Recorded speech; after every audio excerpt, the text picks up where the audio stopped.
Assalamualaikum warahmatullahi wabarakatuh. Salam sejahtera bagi kita semua. Yang terhormat Ibu Puspita Nuari M. Hum selaku dosen mata kuliah Bahasa Indonesia kelas 21 dan rekan-rekan yang saya banggakan. Di sini saya Novelika Pramesti Budiono dengan NIM 1052408 dari kelompok 5 akan mempresentasikan tugas besar kami yang berjudul Kajian Hubungan Kandungan Air Depot Isi Ulang terhadap Resiko Gangguan Kesehatan Jangka Panjang dengan Solusi Botol Air Self-Cleaning.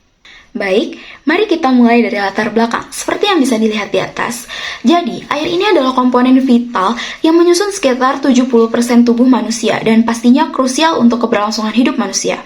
WHO juga merekomendasikan untuk mengonsumsi 2 liter air per hari untuk orang dewasa.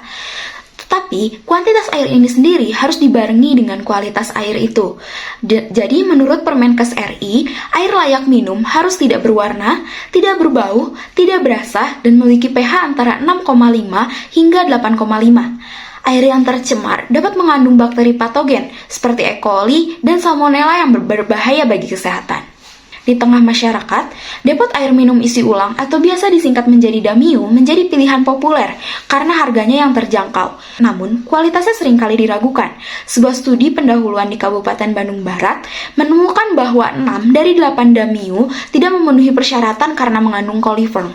Resiko ini diperparah oleh kebiasaan masyarakat menggunakan botol yang tidak steril. Hal ini dapat meningkatkan kontaminasi, oleh karena itu, diperlukan sebuah kajian yang mendalam dan solusi inovatif untuk masalah ini. Jadi, dari latar belakang tersebut, kami merumuskan 4 masalah utama, yaitu, yang pertama, apakah air depot isi ulang sudah aman untuk dikonsumsi sehari-hari?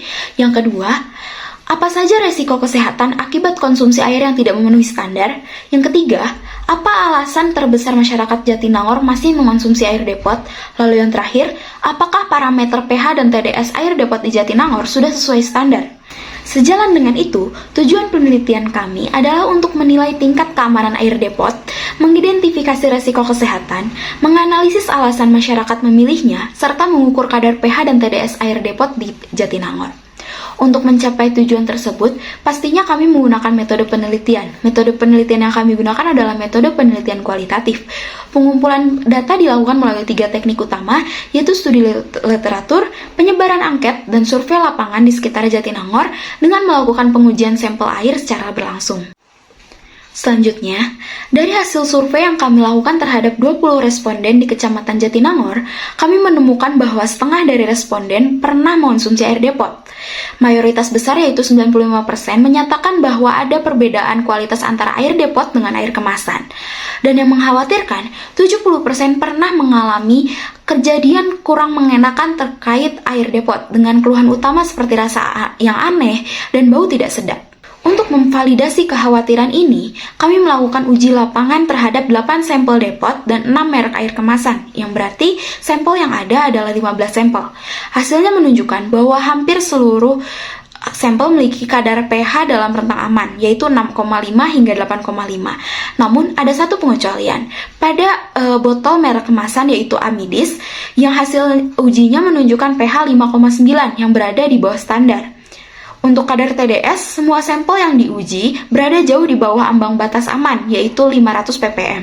Dengan demikian, dari data yang ada, kita bisa menarik sebuah analisis. Meskipun secara parameter pH dan TDS sebagian besar depot memenuhi standar, persepsi negatif masyarakat dan adanya kasus pH rendah menunjukkan bahwa kualitas air tidak bisa dijamin konsisten. Literatur juga menguatkan bahwa konsumsi air dengan kualitas yang tidak menentu dalam jangka panjang dapat menimbulkan resiko gangguan pencernaan dan penyakit ginjal.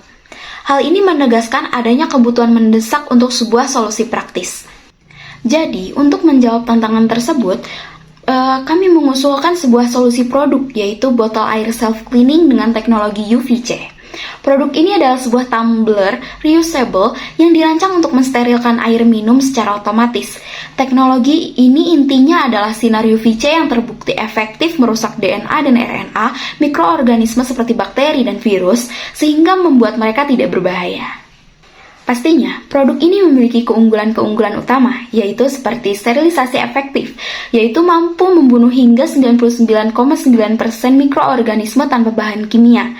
Yang kedua, ramah lingkungan karena membantu mengurangi sampah botol plastik sekali pakai. Yang ketiga, praktis dan portable. dengan desain yang ringan serta baterai yang dapat diisi ulang menggunakan USB-C. Dan pastinya materialnya aman, yaitu terbuat dari stainless steel food grade yang tahan lama. Sebagai penutup, saya sampai pada kesimpulan dan saran. Kesimpulan saya adalah, meskipun sebagian besar air depot di Jatinangor memenuhi standar pH dan TDS, adanya persepsi negatif dari masyarakat dan beberapa pengecualian menunjukkan adanya potensi resiko kesehatan.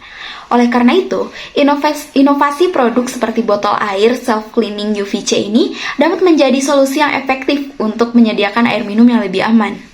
Jadi, berdasarkan kesimpulan yang saya paparkan itu, saya membuat 3 saran, yaitu yang pertama, pihak berwenang perlu meningkatkan pengawasan kualitas air depot secara rutin.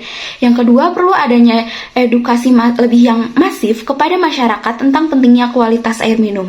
Yang ketiga, pengembangan teknologi terapan seperti botol air self-cleaning ini perlu didorong sebagai solusi praktis bagi konsumen. Demikian presentasi dari saya. Saya berharap tugas besar ini dapat berkontribusi dalam semua kalangan masyarakat. Terima kasih atas perhatiannya. Wassalamualaikum warahmatullahi wabarakatuh.